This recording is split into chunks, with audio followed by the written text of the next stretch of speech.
Hi, welcome back to my channel. I'm Jazz, this is Travels and Fiction, and this is my monthly not a TBR game for mood readers.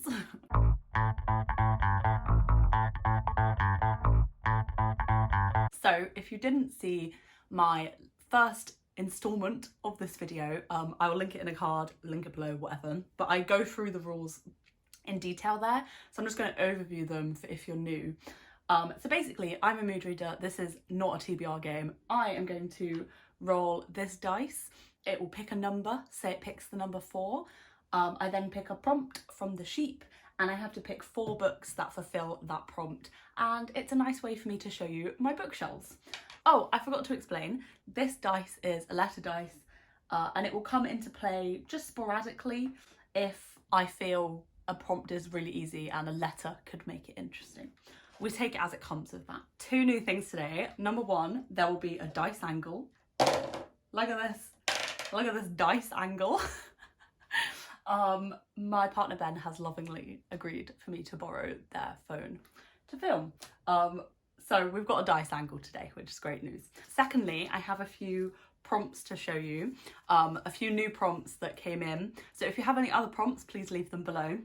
So I'll quickly show you these and then put them in the sheep. So we have got a book linked to a memory of where you got it from or who gave it to you, and that's from Lauren, Wester Drumlins, which is a very interesting prompt. A book with a triangle on the cover, that's from Lay, Bookshelf Soliloquies. A book you think Blahai would enjoy. This was submitted by my partner. This is Blahai, who will be joining us for the video. A book set in the last country you visited, that's from Lois, Lochan Reads. And a book with the prettiest spine. That was also from my partner. Oh, there's one more. There's a lost one. A book Amy loved. Oh yeah, obs. That's Amy's bookshelf. And I love that. I love that a lot. I'm gonna give those a big shake up. Was there something else I wanted to say? I feel like there was, and I can't remember what it was. Oh yeah, midway through this game, I'm going to insert a little mini other game, and you'll just have to wait and see what that is. But I'm really excited about it. Okay, oh my god, so exciting. Okay, here is my first roll. It's a 6. We start off strong. Okay, let's pick a prompt. A book where the main character has the same name as me. There are not 6. There are not 6 books for that. I can think of 1. I've got 2. This already feels like a success.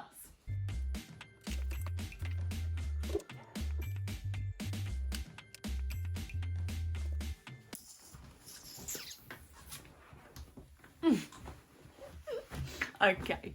I did get 2 books. I did not get 6. So, there we go. But, you know, this is not a TBR game. And there are no consequences in this game.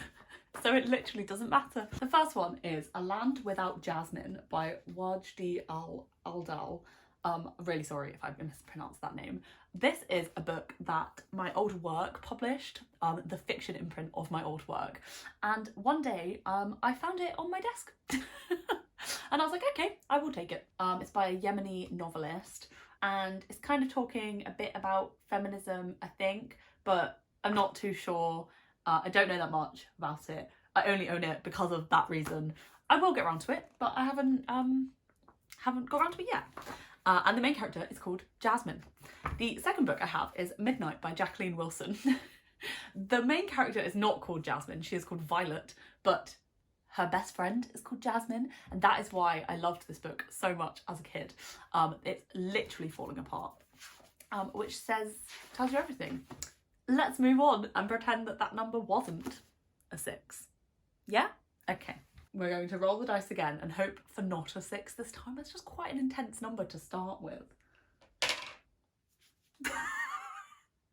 Oh my god. Okay, we have 6 again. That's fine, because I didn't actually pull 6 books last time. Okay. A book with a plant on the cover. Ooh! I'm intrigued by this one. Okay.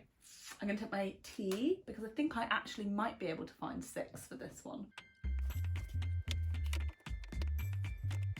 That's 1. That's 2. What am I doing?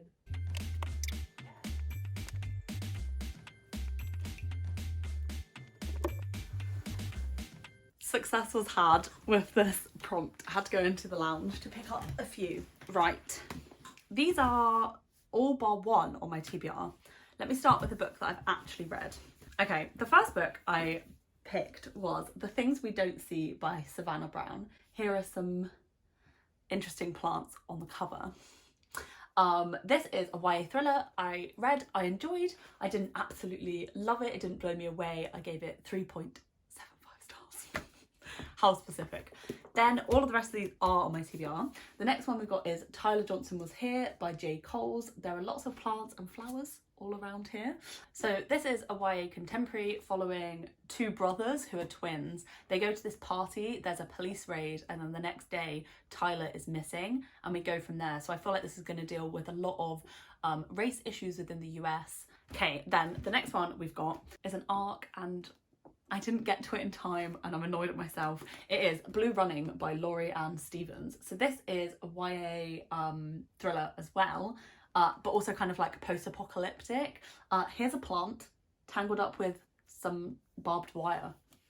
Symbolic. Guns are law, nothing is forgiven. Fascinating. The next one we've got it.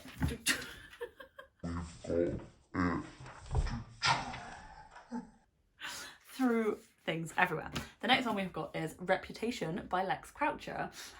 This is okay. This is Lex's debut novel, and I'm really intrigued to read it because it's like definitely not something I would usually pick up, but I'm kind of really intrigued at the same time. This is actually Ben's book. I bought it for them. So yeah, we've got loads of plants and nice flowers around the top, and it's kind of dubbed as a kind of like Pride and Prejudice, Bridgerton, but like scandalous and super fun. So yeah, then we've got a book I picked up just the other day, and it's The Grace Year by Kim Liggett. There's a rose there, which is a plant. This is a dystopian. I haven't heard that much about it. I know that it was super popular and then it kind of seems to have like disappeared, but I like recognise the title. There are all these plants on the back as well. I'm just kind of intrigued. I love a dystopian, so I picked it up. It was $1.99 from a charity shop. And then the last book I picked was City of the Beasts by Isabel Allende. This is set in the Amazon rainforest, and I believe it's fantasy, which is not really my jam, but I've had this for quite a while now. And I really want to read an Isabel Allende book. So here we are. And there's plants aplenty on this book. Look at all of those plants. Absolutely smashed it. Very proud of myself there. Let me put these on the floor. Where's my tea? Oh. Let's roll again. And if I get a 6, I guess I'll do another 6. But I don't want another 6. I want something in more interesting. Ooh, a 1. Okay, I'm gonna pull a prompt and then maybe it's the first time to do the category dice. Woohoo! This one. A book that has been recommended to you by a close friend / family / blogger. Okay, I'm definitely gonna roll. First time rolling the letter dice, because that I've been recommended a lot of books, so I feel like this is a good one. Okay. Oh fuck. Okay, right.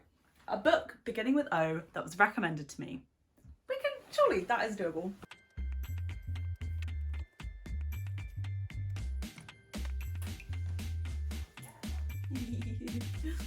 One Last Stop by Casey McQuiston. I literally just read this book like last week. I read it because it was recommended to me literally everywhere, but mostly from Ben, my partner, also Amy, my best friend, and literally everyone else on the internet. Really, really fun, new adult, sapphic romance following a bisexual and a lesbian, and there's timey-wimey things and there's a lot of sex, and it's super fun and I absolutely adored it. I gave it 4.75 stars because the beginning was quite slow. Right, let's roll the dice again. Ooh, we have a 4. Okay. We have got a book acquired in 2020. Oh, I feel like I wrote these in 2021 and so that was last year, and now I'm like, I don't fucking know. Okay, no, actually, I can kind of, framing it within the pandemic, I know when I went to buy books and when I bought books online. I think we can do this. Okay, I thought I could do it. And it turns out I can't. I'm gonna change this to 2020/2021 just because I feel like it means last year and these are old prompts. So books that I acquired last year / the year before. That is what I'm going with here. Okay? Okay. Right. We have a selection. We have 4 books. One I've already read, so I'll show you that one first. This is Amphibian by Christina Neuwirth. This is the first one that I was like, definitely bought that in 2020. Remember ordering it. I ordered it from Lighthouse Books in Edinburgh. This is a tiny little novella, very weird, very satirical, about a woman who goes to work. Her workplace don't think that they're doing enough work, so they start flooding their office and they literally have to work underwater. A really fun, weird, interesting novella. The second book is Remarkable Creatures by Tracy Chevalier. This is actually my mum's book. I acquired it last year, aka to read it, and haven't read it yet, but do need to give it back to her. This follows Mary Anning, who was the first person to discover fossils in Lyme Regis, which is back down in Dorset where around the area where my mum lives, but very much went unnoticed as a pivotal moment because she was a woman. And so this is kind of like a historical fiction about that. Then the next book I have got is The Gunners by Rebecca Kaufman. This is one I picked up from a charity shop last year. And it just sounded really interesting. The cover intrigued me, and then the premise is all about like a group of friends as teenagers, and then what happened as they all grew older, and they all have like secrets that they're kind of reluctant to share, and it's all like very, very like that. I'm very intrigued about that, about the kind of disparity between being friends as kids and into adulthood. And then the final book is A Burning by Megha Majumdar. Apologies if I pronounce it incorrectly. This has beautiful sprayed edges. This is a book that Ben bought me. So I will read the quick synopsis here for you. It's set in contemporary India, and A Burning is the story of 3 unforgettable characters, all dreaming of a better future, whose lives are changed forever when they become caught up in the devastating aftermath of a terrorist attack. So those are the 4 books I picked.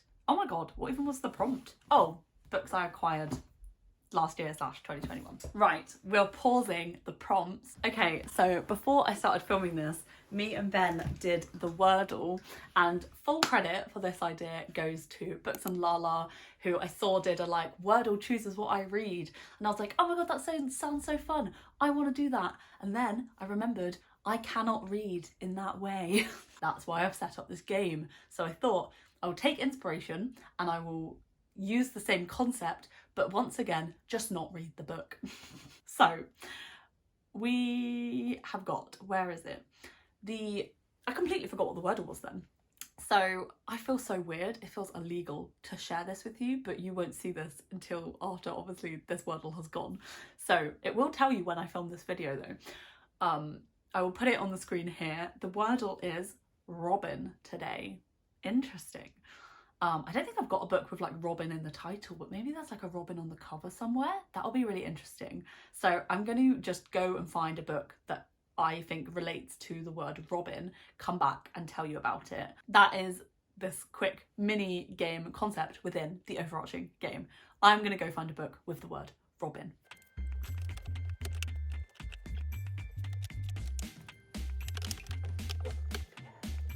Okay, right.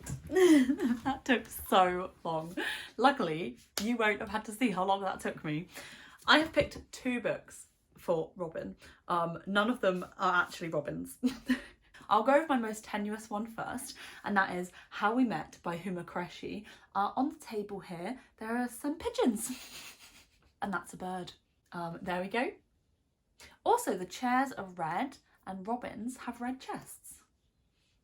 This is a great memoir, honestly one of my favourite memoirs from Huma Qureshi, about love and other misadventures, and it's a really, if you're in the mood for a beautiful, really fascinating, really interesting and introspective memoir, this is the book for you. And then the second book I have is The Ballad of Songbirds and Snakes by Suzanne Collins. I have not read this. I read this amount of it and just kind of was not in the mood for it. So I should keep going and finish it, especially because then I can actually give it back to Amy because it's her book, not mine. But regardless, this is obviously not a robin, this is a mockingbird. But robins are songbirds, right? Right? So I've picked that one as well. And there we go. Right, let's do a few more rolls and then call it a day. So let's roll again. I've lost my tea again. Why do I keep... Okay, I'll get it when I stand up. 2, okay. And the prompt is a book with red and yellow on the cover. Ooh, 2 books with red and yellow on the cover. You know what? We're gonna go rogue. I'm gonna do a letter dice, a letter prompt for this as well, and then ignore it if I can't do it. Because that's the kind of game that we're playing. G. I forgot to film the rolling for this. Apologies. Here is number 2, and here is the G. Whoops. Okay, let's go. 2 books beginning with G that have red and yellow on the cover. The cover.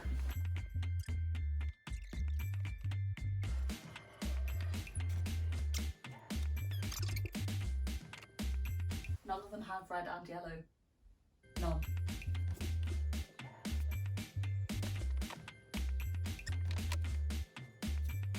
Right. Yeah, I've got 2 books that begin with G that are very tenuous and definitely don't have red and yellow on the cover. And then I have 2 that actually do have red and yellow on the cover, and both do not start with G. Although they do have G in the title somewhere, so maybe that counts. But you know, there are no consequences of this game.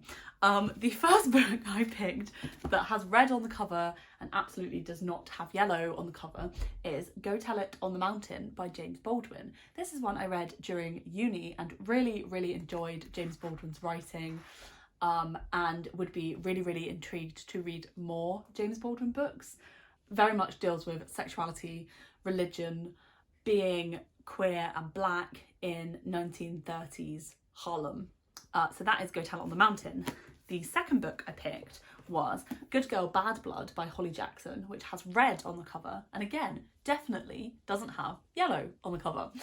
This is the sequel to A Good Girl's Guide to Murder. Haven't read it yet. This is actually Ben's book. Seriously, most of the books I pick seem to be Ben's books. Just got great taste, you know. Really should get to this soon. Don't know whether I should reread A Good Girl's Guide to Murder, although I kind of remember it, so maybe I'll just go straight into it.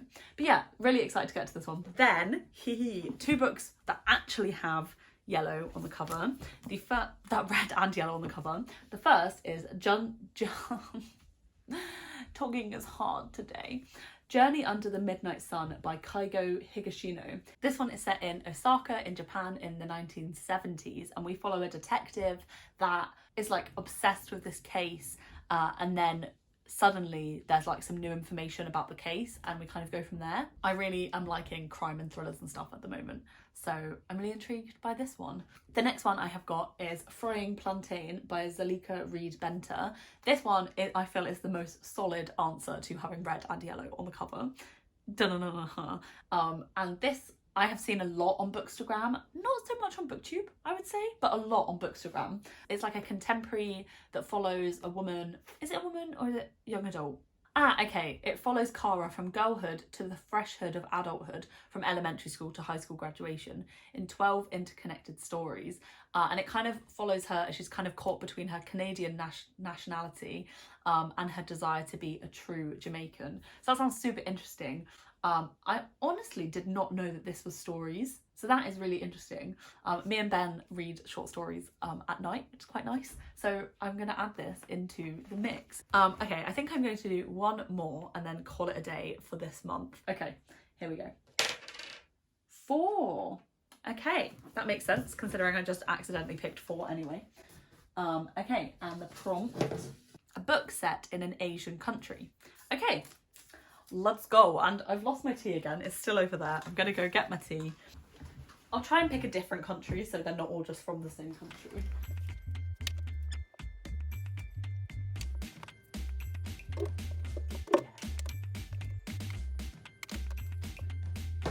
Okay, I've picked 4 books and I found my tea. Good times all round. I have read 2 of these and not read 2 of these. What a good split. Okay, I will start with the ones I have read. So the first one I've got is The Sea Cloak and Other Stories by Nehru's Karmut. This is a collection of short stories set in Palestine. This collection specifically follows what it's like to be a woman in Palestine, and so each of the stories kind of, they're not interconnected, but they kind of stitch together a kind of picture of what it is like to be a woman living in Palestine today. The second one that I have read oh my god, the chaos. Oh god, I can't even reach it.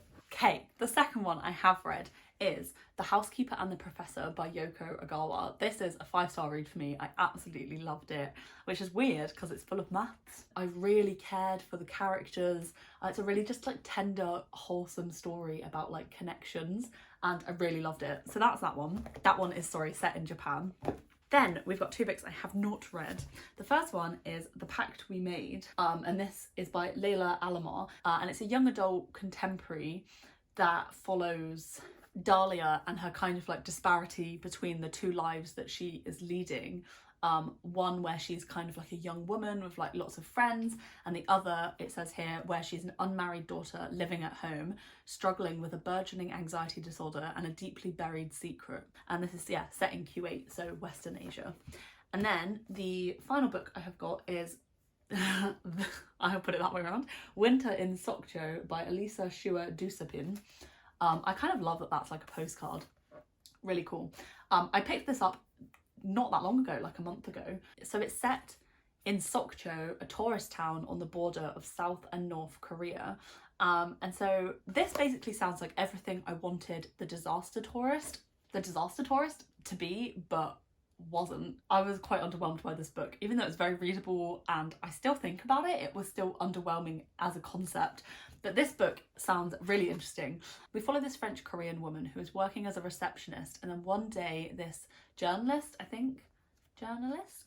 a French graphic novelist arrives and is trying to like find inspiration from the landscape that he's arrived in, and they kind of agree together, like she is going to take him on a journey or like a tour to discover the authentic Korea, and it quickly becomes apparent that the graphic novelist has no interest in actually discovering the authentic Korea. So that concept sounds absolutely amazing. Super excited to get to that one. So yeah, those are 4 books all set in Asian countries. Interesting. A lot of, I feel, Asian literature that becomes popular mainstream, at least here in the UK, is a lot of it is like Japanese based. Like I was looking at my shelves and a lot of the books that I have that are set in Asia are like Japanese translations and Korean translations. I feel like those are like the 2 main ones. So it would be really interesting to kind of delve a bit deeper and kind of discover some other books from different countries and from different authors. Like I really enjoy Japanese translations, but it is kind of interesting why Japanese translations in particular become so popular over here, like Convenience Store Woman, The Memory Police. Yeah, it's interesting. It's an interesting conversation. Anyway, those are 4 books. That is that. Thank you so much for watching. I hope you enjoyed this chaotic tour of specific books on my bookshelves. If you have any prompts, please leave them below in a comment. And if you don't have anything of note to comment, that's okay. Just leave just leave a plant emoji of your choice for the plant prompt that I got. I hope you enjoyed. I will leave the prompts below that I got today as timestamps, so you can flick through and take part if you so wish, just on your own accord. And yeah, I will see you in a new video. Bye.